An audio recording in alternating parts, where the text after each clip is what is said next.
Lionel মেসির এই pre অ্যাসিস্টটা দেখেছেন নিশ্চয়ই। মেসির পা থেকে ডিপল টু আলমাদা, কিন্তু যেটা খালি চোখে দেখেননি সেটা কি জানেন? লিওনেল মেসির প্রেজেন্স, চান্স ক্রিয়েশন। আপনি একবার খেয়াল করুন, বলটা যখন লিওনেল মেসির পায়ে আসছে, মেসির সামনে বড় একটা স্পেস ছিল।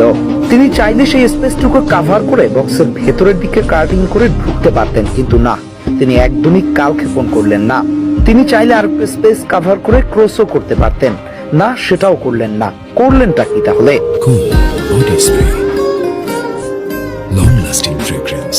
দেখুন, বলটা দ্রুত ডেলিভারি করলেন ডিপলের উদ্দেশ্যে, তাও আবার কিছুটা বো লেগ ডেলিভারি ছিল।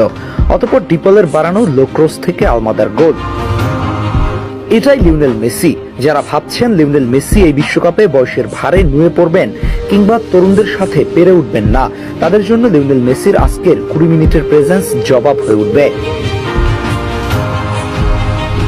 শুধু কি তাই, 70 মিনিটে মাঠে নামার খানিকটা বাদেই যে পেনাল্টিটা উইন করলো আর্জেন্টিনা, সেটাও লিওনেল মেসির পুরোপুরি অবদানের ফল। সহজ কথায়, লিওনেল মেসি যখন পিচে পা রাখলেন, আর্জেন্টিনার খেলার টোটাল মোমেন্টটাই পাল্টে গেল। মাঝখান থেকে ফাইনাল থার্ডে বলের সাপ্লাই পূর্বের তুলনায় বহুগুণে বৃদ্ধি পেল। মাঠকে আরো বেশি গোছানো মনে হয়েছে। এটাই লিওনেল মেসির উপস্থিতি। আপনি যদি খালি চোখে দেখেন মেসি যে এই দলটার এখনো মধ্যমণি, সেটা মুখে বলার প্রয়োজন হয় না। তিনি মাঠে আসার সাথে সাথে যেন পরিস্থিতি পুরোপুরি বদলে গেল। একটা মানুষ এখনো কিভাবে এতটা ইফেক্টিভ হতে পারে সেটা বলা মুশকিল। এবার ডিপল মেসি কম্বিনেশন নিয়ে আলাদা করে বলতে হচ্ছে। লিওনেল মেসি এবং ডিপলের আলাদা কম্বিনেশন আপনার খুঁজতে হবে না, বরং মাঠে তাদের উপস্থিতি আপনাকে চোখে ফেলতে বাধ্য করবে। যখনই কথা উঠছে রদ্রিগো ডিপল আর্জেন্টিনার সঙ্গে বিশ্বকাপে যাচ্ছেন না, গেলেও একাদশের সুযোগ মিলবে না, তারা আজকের ম্যাচটা লক্ষ্য করেন ডিপলের সঙ্গে মেসির রসায়ন কতখানি। এটাও স্কালোনির প্রি প্ল্যানের অংশ।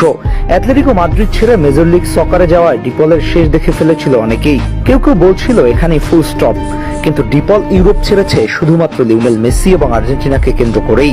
প্রথমত মেসির সাথে তার কেমিস্ট্রি, দ্বিতীয় আমেরিকার মাটিকে পরখ করা, আর সেখানে যে তারা সফল সেটার প্রমাণ আজকের এই ম্যাচ।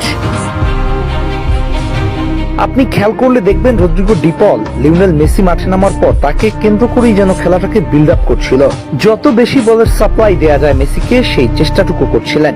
সুতরাং এখানেও এখন পর্যন্ত সাকসেস মনে হচ্ছে মেসি ডিপল জুটিকে।